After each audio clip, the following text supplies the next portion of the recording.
Guys, BSNL 4G নিয়ে অনেক কথা হয়েছে, এখন বিএসএনএল 5Gর দিন শুরু হবে। আপনি যদি ভালো করে দেখেন সেক্ষেত্রে কিন্তু একটা আলাদাই আলোড়ন ছড়িয়েছে বিএসএনএল 5Gর। যদিও বিএসএনএল 4G কিন্তু সব জায়গায় ছড়ায়নি, আপনাদের এলাকাতেও হয়তো বিএসএনএল 4G পাচ্ছে না। ইভেন আমার এই ঘরে এই জায়গা থেকেও কিন্তু বিএসএনএল 4G আমি পেতাম না। জাস্ট 3-4 দিন আগে থেকে কিন্তু আমি বিএসএনএল 4G পাওয়া শুরু করেছি, যেটা কিন্তু গত ভিডিওতে আমি আপনাদের দেখিয়েছি। এরপরে একদিন আমি টেস্ট করে দেখাবো যে বিএসএনএল 4G নতুন যে চালু হলো অ্যাকচুয়ালি আমাদের এলাকায়, তো সেক্ষেত্রে সেইখান থেকে আমি কি পরিমাণ স্পিড পাচ্ছি সেটা কিন্তু অবশ্যই আপনাদের জানাবো। বাট আজকে আমরা যেটা কথা বলবো সেটা হচ্ছে বিএসএনএল 5G নিয়ে। তার কারণ 5Gর যুগ, 5G শুরু হয়ে গেছে, সবাই 5G ইউজ করছে। তো প্রত্যেকটা সিম কোম্পানির উচিত এখন কিন্তু মার্কেটে 5G নিয়ে আসার। এবার বিএসএনএল একটা সরকারি কোম্পানি, ধীরে ধীরে কাজ হয়েছে, ধীরে ধীরে মানে ইমপ্রুভমেন্ট হয়েছে, যার জন্য এখনো পর্যন্ত মানে 4G ঠিকঠাক ভাবে আসেনি। তো চলে আসছে 4G, এবার 5G চলে আসবে। তো বিএসএনএল এর যে কর্মকর্তারা রয়েছে, বড় বড় কর্মকর্তা যারা রয়েছে, তারা যেটা বলছে যে বিএসএনএল 4G কিন্তু মোটামুটি 2025-এর শেষের দিকে অলরেডি চালু হয়ে যাবে। মানে 2025-এর শেষের দিকে গিয়ে দেখবেন যে আপনি যেখানে যাচ্ছেন সেখানে হয়তো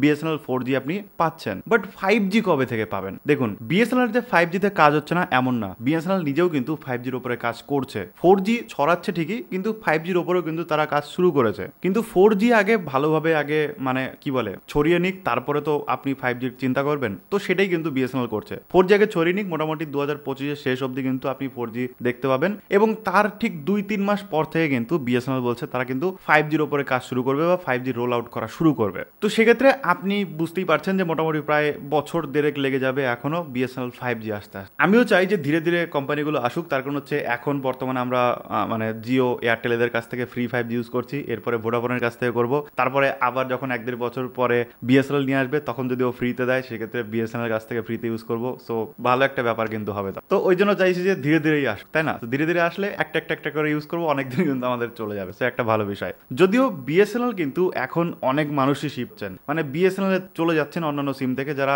একটা সেকেন্ডারি সিম রাখছেন বা অনেকে প্রাইমারি সিমও কিন্তু বিএসএনএল করছে। যদি কেউ সেকেন্ডারি সিম বানাতে চান বিএসএনএল কে, তো সেক্ষেত্রে 91 টাকার কিন্তু একটা বিএসএনএল এর প্যাকেজ আছে, যেটা যদি আপনি রিচার্জ করেন সেক্ষেত্রে কিন্তু 60 দিনের আপনি একটা ভ্যালিডিটি পেয়ে যাবেন। বাট এখানে কিন্তু আপনি কলিং টলিং তেমন কিছু পাবেন না। এখানে আপনাকে কল করতে হলেও আপনাকে টাকা খরচ করতে হবে, এমনকি আপনাকে নেট করতে হলেও কিন্তু টাকা খরচ করতে হবে। অর্থাৎ জাস্ট একটা রেট কাটার মতো কিন্তু এই যে প্ল্যান সেটা, অর্থাৎ ভ্যালিডিটি প্ল্যান, মানে আপনি রিচার্জ করলে আপনার সিমটা জ্যান্ত থাকবে, মানে ওটা বন্ধ হয়ে যাবে না। এই আর কি হচ্ছে এটা রিচার্জ, মানে 91 টাকার যে রিচার্জটা। তো আশা করি আপনাদের কোশ্চেন ক্লিয়ার হয়ে গেছে। যারা শুনতে চাইছিলেন যে 5G কবে আসবে, 5G কবে আসবে, 4G আপনাদের এলাকায় চলে এসছে, 5G কবে পাবো, তারা কিন্তু অবশ্যই জেনে গেলেন। এবং যারা বিএসএনএল এ যাবেন ভাবছেন, তারা কিন্তু এই ধরনের ছোট ছোট যে রিচার্জ প্ল্যানগুলো সেগুলো করতে পারবেন বিএসএনএল এর তরফ থেকে। সেক্ষেত্রে আপনার সিমটা কিন্তু চালু থাকবে। তো ভিডিও ভালো লাগলে লাইক করবেন, শেয়ার করে দেবেন আপনার বন্ধুদের কাছে, যাতে বিষয়গুলো জানতে পারে, শিখতে পারে। থ্যাংক ইউ সো মাচ পুরোটা দেখার জন্য। দেখা হবে নেক্সট ভিডিওতে।